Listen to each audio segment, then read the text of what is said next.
Hello guys, welcome to traders card channel. Finally अब लग रहा है कि आईआरएफसी के शेयर होल्डर का वेटिंग टाइम पीरियड ओवर होने वाला है।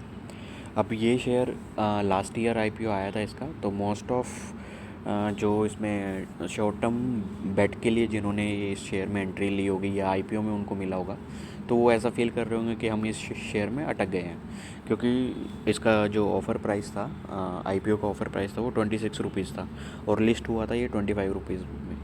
उसके बाद से ये काफ़ी डाउन गया है और इसका लोवेस्ट आई थिंक 19.6 रुपीज़ के आसपास इसका लोवेस्ट लगा। तो जो ऑफ़र इनिशियल ऑफ़र प्राइस है वहाँ से तो काफ़ी नीचे तक गया था और उसके बाद अभी थोड़ा रिवर्स भी आया। तो लियो 3 कैटेगरी के लोगों के लिए है। पहली कैटेगरी है जो आईपीओ में जिनको अलॉट हुआ है वो, और जो सोच रहे हैं कि हम इस स्टॉक में अटक गए हैं, तो उनके लिए एक एग्जिट स्ट्रेटजी लगा लो आप। सेकंड कैटेगरी है जो जिन्होंने एक्यूमुलेट किया है अराउंड 19.50 21 के अराउंड जिन्होंने एक्यूमुलेट किया है उनके लिए। और थर्ड कैटेगरी है जो एक शॉर्ट टर्म स्विंग को प्ले करना चाहते हैं, जो शॉर्ट टर्म ट्रेड करना चाहते हैं। तो इस स्टॉक के सबसे पहले फंडामेंटल्स देख लेते हैं कि फंडामेंटल्स किस टाइप के फंडामेंटल है। कुछ चेंज तो नहीं है फंडामेंटल में, क्योंकि एक साल से ये परफॉर्म नहीं किया स्टॉक। तो सबसे पहले देख लेते हैं इसका मार्केट कैप अराउंड 30,000 करोड़ है। तो अराउंड मिड कैप कंपनी है ये, ठीक है, मिड कैप कंपनी है और ये काफ़ी स्लो मूव कर रही है एज़ कम्पेयर टू इसका स्टॉक प्राइस। और ये किस कैटेगरी की कंपनी है? ये एक एनबीएफसी है। एनबीएफसी क्या होते हैं? एक फाइनेंस कंपनीज होती हैं जो किसी भी एंटिटी को या ऑर्गेनाइजेशन को एज अ लोन प्रोवाइड करती है, एज अ लोन देती है, और वो इस लोन को यूज़ करते हैं अपने एसेट डेवलप करने में और अपना बिजनेस को इम्प्रूव करने में। ये स्पेसिफिक एनबीएफसी सिर्फ इंडियन रेलवेज़ के लिए कैटर करती है, इंडियन रेलवेज़ को कैटर करती है, ठीक है। इंडियन रेलवेज़ को कैटर करने से क्या होता है, ये एनबीएफसी सबसे सेफ एनबीएफसी है। सबसे सेफ एनबीएफसी क्यों है? क्योंकि एक एनबीएफसी का सबसे बड़ा जो एनिमी होता है वो होता है नॉन परफॉर्मिंग एसेट्स, जिसे हम एनपीए बोलते हैं। वो इंडियन रेलवेज़ के केस में हमारे जो पॉसिबिलिटी है कि इंडियन रेलवे डिफ़ॉल्ट कर जाएगी उनके लोन पेमेंट्स को, तो वो हमारा एक नेग्लिजिबल है। क्योंकि जो इंडियन रेलवेज़ है वो इस पर्टिकुलर कंपनी से फाइनेंस उठाती है और अपने एसेट्स को और अपने बिजनेस को एनहेंस करने के लिए मनी यूज़ करती है। तो इसका जो मेन क्लाइंट है वो इंडियन रेलवेज़ है, जो डिफ़ॉल्ट करने के चांसेस बहुत कम है। तो इसका एनपीए का इशू हमारा बहुत कम होता है। तो एनपीए का इशू हमारे पास नहीं आएगा, तो कंपनी एनबीएफसी कैटेगरी में काफ़ी सेफ़ कंसिडर कर सकते हैं। सेकंड चीज़ इसके रेशियोज़ देख लेते हैं। सबसे पहले पी देख लेते हैं। बहुत ही चीप अवेलेबल है, 5 का पी अवेलेबल है, बहुत चीप स्टॉक है। बुक वैल्यू देख लेते हैं 31 रुपीज़। बुक वैल्यू क्या होता है? जो इस पर्टिकुलर कंपनी की बुक्स में, मतलब जो इनकी बुक्स है उसमें जो इसके पास एसेट्स हैं उनका वैल्यू क्या है पर शेयर के हिसाब से। अगर ये आज कंपनी कोई इसको ख़रीदता है तो इस पर्टिकुलर प्राइस पे इसकी फेयर वैल्यू होती है कि ये वाली प्राइस तो वो पर्टिकुलर स्टॉक की है ही। और इसका जो करंट प्राइस है 23.7 है, तो अभी भी ये काफ़ी डिस्काउंट में है प्राइस टू बुक वैल्यू में भी। इवन पी में भी ये काफ़ी चीप है। और सेकंड मेजर थिंग है इसका डिविडेंड यील्ड देख लो। डिविडेंड यील्ड है 5.91%, ठीक है। ईयर में 5.91% high dividend yield giving company की कैटेगरी में आ जाती है ये। सेकंड चीज़, एक एनबीएफसी है तो एनबीएफसी का ये वाले रेशियोज़, रिटर्न ऑन इक्विटी फिर भी बहुत बेटर है, अबाउट 10% है एक एनबीएफसी में, बहुत बेटर है। रिटर्न ऑन कैपिटल एम्प्लॉयड एक एनबीएफसी का नियरली इतना ही रहता है, 5 to 10%। तो ये आरओसी ही भी काफ़ी अच्छी है। अब ये देख लेते हैं इसका प्रॉफिट सेल्स वगैरह क्या है, कि ये कंपनी प्रॉफिट कर भी रही है या नहीं कर रही है सॉरी, सेल्स है या नहीं है। इसके सेल्स देखते हैं ईयर ऑन ईयर। तो इसका सेल्स है जो काफ़ी काफ़ी ग्रो किया है, 4,642 करोड़ से अब करंटली जो इसका है 21,345 करोड़ की सेल्स है। और इसमें ऑपरेटिंग प्रॉफिट क्या कहते हैं, जो ऑपरेटिंग प्रॉफिट है हमारा नियरली सिमिलर है। जो 21,345 करोड़ है उसमें ऑपरेटिंग प्रॉफिट 21,203 करोड़ है। तो जो 4,000 है वो ही इसका जनरली एक कैपिटल है, मीन्स लो कैपिटल जो इस कंपनी का कैपिटल है, मींस एम्प्लॉय सैलरीज वगैरह, वो काफ़ी कम है, इसके एक्सपेंसेस काफ़ी कम है। और नेक्स्ट मेजर फिगर है, जो इम्पोर्टेंट फिगर है, वो देख लेते हैं नेट प्रॉफिट कितना कर रही है ईयर ऑन ईयर। जो मार्च 2012 से इसका जो प्रॉफिट है 481 करोड़ से आज इसका जो प्रॉफिट है 6249 करोड़, ये काफ़ी ग्रो कर रही है और स्टेबल ग्रो कर रही है। ये नहीं है कोई पर्टिकुलर जो क्वार्टर है वो डाउनफॉल हो गया और पर्टिकुलर क्वार्टर में अननोन सोर्सेज से इनकम आ गई है, तो ऐसा नहीं है। सेल्स भी कंसिस्टेंटली हर क्वार्टर में ग्रो कर रही है, हर क्वार्टर में कंसिस्टेंटली ग्रो कर रही है और प्रॉफिट भी उसी हिसाब से ग्रो कर रहा है। तो कह सकते हैं हम कि ये स्लो ग्रो कर रही है लेकिन ग्रो कर रही है। कोई इसमें ड्रॉबैक नहीं है, इसके जो बैलेंस शीट है उसमें कोई ड्रॉबैक नहीं लग रहा है, ठीक है। और जो ये पर्टिकुलर डिविडेंड यील्ड है, एक इसका जो जब से लिस्ट हुई है, ये ऑलमोस्ट 2.45 रुपीज़, अगर देखा जाए 2.45 रुपीज़ का डिविडेंड दे चुकी है, ठीक है।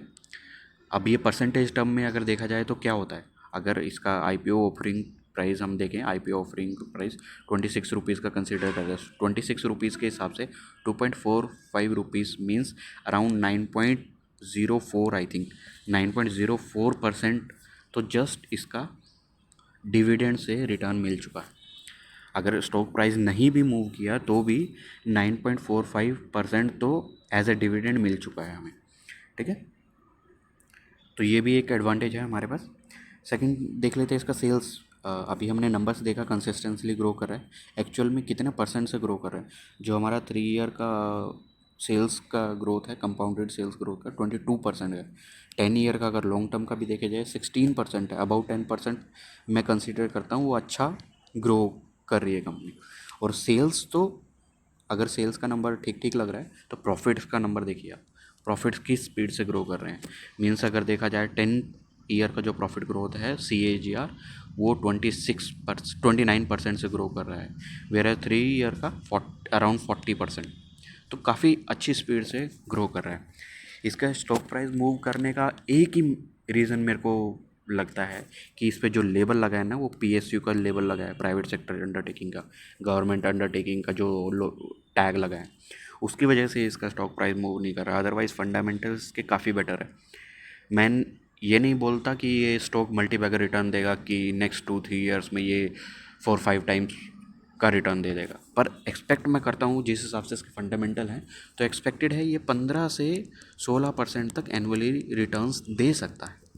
इस जिस हिसाब से इसके फंडामेंटल है उस हिसाब से 15 to 16 पॉइंट एनुअली रिटर्न्स दे सकता है, और डिविडेंड अलग से दे रहा है, ठीक है। और अब देख लेते हैं इसका टेक्निकल चार्ट देख लेते हैं, ठीक है, क्योंकि मैं जनरली किसी फंडामेंटल पे विश्वास नहीं करता है। मैं जो भी डिसीजन लेता हूँ फर्स्ट फंडामेंटल, देन जो मेन डिसीजन है मेरी एंट्री प्राइस एग्जिट प्राइस जो रहेगी वो मेरा टेक्निकल एस्पेक्ट पे लिया जाता है। ये वीकली चार्ट है IRFC का। ये एक पर्टिकुलर रेंज में ट्रेड किया है ऑलमोस्ट ईयर। यहाँ पे एक मेजर ब्रेकडाउन हुआ था, यहाँ पे लगा था कि ये स्टॉक डाउनफॉल में चला जाएगा, उसके बाद ये लेवल दोबारा रीटेक कर लिया इसने। अभी ये पर्टिकुलर ट्रेंड लाइन से हमारा सपोर्ट लिया हुआ है, एक मेजर रेजिस्टेंस हमारा 24.25 के आसपास आ रहा है, ठीक है। ये एक मेजर रेजिस्टेंस है। और अभी जो इस चार्ट ने, जो मैंने ये चार्ट क्यों चूज़ किया है वीकली चार्ट, तो इस चार्ट में जो मुझे लगा है एक पॉजिटिव पैटर्न जो बना है वीकली चार्ट पे, एक बोलिंजर बैंड ब्लास्ट की सिचुएशन बनी है वीकली चार्ट पे। अगर ये वीकली चार्ट पे बनता है तो 70% चांसेस होते हैं कि इस पे फॉलो अप आएगा, मतलब कि ये जो मूवमेंट है इससे फॉलो अप आएगा। फॉलो अप क्यों, आप बोलोगे कि ये यहाँ क्यों नहीं काम किया, ये यहाँ क्यों नहीं काम किया, ठीक है, ये बोल सकते हैं कि यहाँ क्यों नहीं काम किया। ये अपर साइड में ये इसका मेजर रेजिस्टेंस है जो कि 26.30 रुपीज़ का, ये रेजिस्टेंस मेजर रेजिस्टेंस रहेगा क्योंकि ये है इसका IPO प्राइस, ठीक है। ये इसका मेजर रेजिस्टेंस था, ठीक है। मेजर रेजिस्टेंस में एक बार रिजेक्शन हुआ, 2 बार रिजेक्शन हुआ, और ये 3rd टाइम रिजेक्शन हो चुका, और ये अभी 4th टाइम इसकी तरफ मूव करने की कोशिश कर रहा है। 4 टाइम मैं एक्सपेक्ट कर रहा हूँ ये शायद इसको ब्रेक कर दे। अगर नहीं भी ब्रेक किया तो हमारा स्टॉप लॉस हिट होगा ज़्यादा से ज़्यादा। हमारा मेजर रेजिस्टेंस अभी जो इमीडिएट रेजिस्टेंट है वो 24.25 रुपीज़ है। तो अभी ये वीकली चार्ट है, वीकली कैंडल में बैंड हम इसके रूल्स देख लेते हैं कि किस कंडीशन में हम इस पर एंट्री करेंगे। अभी अगर एंट्री करेंगे किस कंडीशन में करेंगे, एग्जिट करेंगे कब करेंगे। जिन्होंने इस पर्टिकुलर लेवल्स पे एंट्री की है वो तो इस चार्ट में बने रहें, क्योंकि ये वाली एंट्री जिन्होंने की है सेफेस्ट एंट्री है। ठीक है, ये वाले लोग बने रहने चाहिए इस चार्ट में। इनके पोर्टफोलियो में एक स्टेबल शेयर रहेगा, हाई डिविडेंड पेइंग स्टॉक रहेगा, तो उनको तो बने रहना चाहिए। जो अभी एग्ज़िट के लिए प्लान कर रहे हैं उनको एक मौका ज़रूर मिलेगा।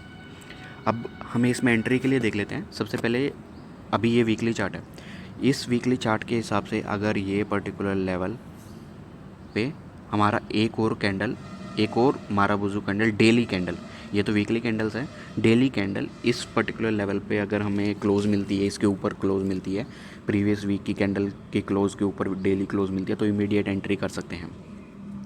सेकंड चीज़, अब इसका मूवमेंट किस हिसाब से होगा। इसका मूवमेंट अगर यहाँ पे ब्रेकआउट होता है तो ये जनरली एक जो मूवमेंट है वो इस पर्टिकुलर लेवल पे एक बार हिट करेगा। अब एक बार हिट करेगा, अब सोचेंगे कि यहाँ पे क्या होगा। अभी जो ये लोग हैं फर्स्ट सेकंड थर्ड वाले लोग हैं जिनको हर बार मिस किया है, उन्होंने एग्ज़िट करना है इस पर्टिकुलर स्टॉक से, वो यहाँ पे फोर्थ बारी जब शेयर आएगा तो ये सेलिंग में आएगा, क्योंकि ये सारे जितने लोग हैं ये सोच रहे हैं कि यहाँ पे ये लोग ट्रैप है और यहाँ पे ये लोग सेलिंग करेंगे। अगर सेलिंग करेंगे तो मतलब कि यहाँ पे एक पुल बैक आएगा। अगर ये पुल बैक यहाँ तक रिट्रेस करता है, ये पर्टिकुलर लेवल तक आता है और यहाँ पे फिर से एक कैंडल बनती है, यहाँ पे एक स्ट्रॉन्ग एंगल्फिंग टाइप कैंडल बनती है, वो कैंडल अगर बनती है तो वहाँ पे सेकंड एंट्री ले सकता है बंदा। ठीक है, फर्स्ट एंट्री E1 बोल देते हैं हम। फर्स्ट एंट्री ये होगी, ये पर्टिकुलर क्लोजिंग के हाई के ऊपर एक कैंडल क्लोज कर दे, डेली कैंडल, तो यहाँ पे फर्स्ट एंट्री होगी। यहाँ पे पिरामिडिक होगी। अगर ये स्टॉक यहाँ पे आता है और यहाँ पे एक एंगल्फिंग कैंडल बनती है, मींस बुलिश कोई भी चार्ट पैटर्न बनता है, वो सेकंड एंट्री होगी।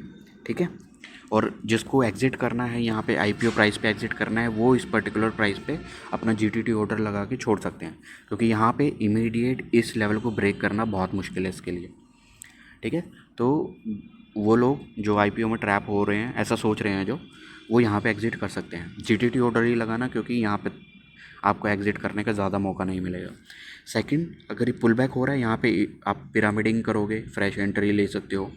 ठीक है, उसके बाद ये पर्टिकुलर लेवल पे यहाँ पे फिर से एक माराबुजू कैंडल टाइप ये लेवल को ब्रेक करती है, तो यहाँ पे पिरामिडिंग 3 होगी, यहाँ पे भी आप ऐड कर सकते हो। और जो मेरा फिबोनाची एक्सटेंशन लेवल, जो फिब एक्सटेंशन लेवल का एक टारगेट है, मैं एक्सपेक्ट ज़्यादा नहीं कर रहा हूँ, मैं इसमें से कोई 50-60% रिटर्न नहीं चाहता हूँ इस स्टॉक से। जो मेरा टारगेट है वो 28.55 रहेगा इस पर्टिकुलर स्टॉक का टारगेट, जो कि वीकली कैंडल अगर देखा जाए नियर बाई ये वाला डिस्टेंस है, ये डिस्टेंस है, तो नियर बाई 10-12 कैंडल्स और बन सकती है हमारी, तब जाके हमारा ये पर्टिकुलर टारगेट अचीव होगा। मीन्स 3 महीने का होल्डिंग पीरियड, 3-4 महीने का होल्डिंग पीरियड हमारा इस चार्ट में रह सकता है। अभी इस चार्ट में हमें क्या क्या दिख रहा है, हमें ये वॉल्यूम स्पाइक दिख रहा है, इस पर्टिकुलर वीकली कैंडल में ये वॉल्यूम स्पाइक दिख रहा है। और जब जब फॉल हुआ है हमारे पास वॉल्यूम आई नहीं है। यहाँ पे मैंने ये एग्ज़िट क्यों नहीं किए, मैंने इस स्टॉक मेरे पास ये पर्टिकुलर लेवल से ये स्टॉक है थोड़ा, तो इस वाली कैंडल में मैंने एग्ज़िट क्यों नहीं किया, क्योंकि यहाँ पे वॉल्यूम था नहीं, वॉल्यूम डिक्रीज़ हो रहा है, तो मैंने इसको एग्ज़िट नहीं किया। मैंने यहाँ पे पिरामिडिंग की है इस स्टॉक में भी, तो एवरेज प्राइस मेरा फिर भी इसी के आसपास है, तो अभी प्रॉफिट में है। और ये वीकली कैंडल जो है ये हमारा वॉल्यूम स्पर्ट आया है इसमें, तो ये लग रहा है कि ये पॉजिटिवली मूव करेगा। ठीक है, ये हुआ इसका टेक्निकल चार्ट। ठीक है, इसमें एंट्री मिल गई है, हमें सारी एंट्री बता दी है मैंने, कितनी कितनी है, टारगेट बता दिए हैं। ठीक है, और किन किन को क्या क्या करना है, सबको सारी कैटेगरी के लोगों को बताया है। ठीक है, ये डिस्क्लेमर रीड कर लीजिए। Thanks for watching. Please like, share and comment and subscribe to my channel. Thank you.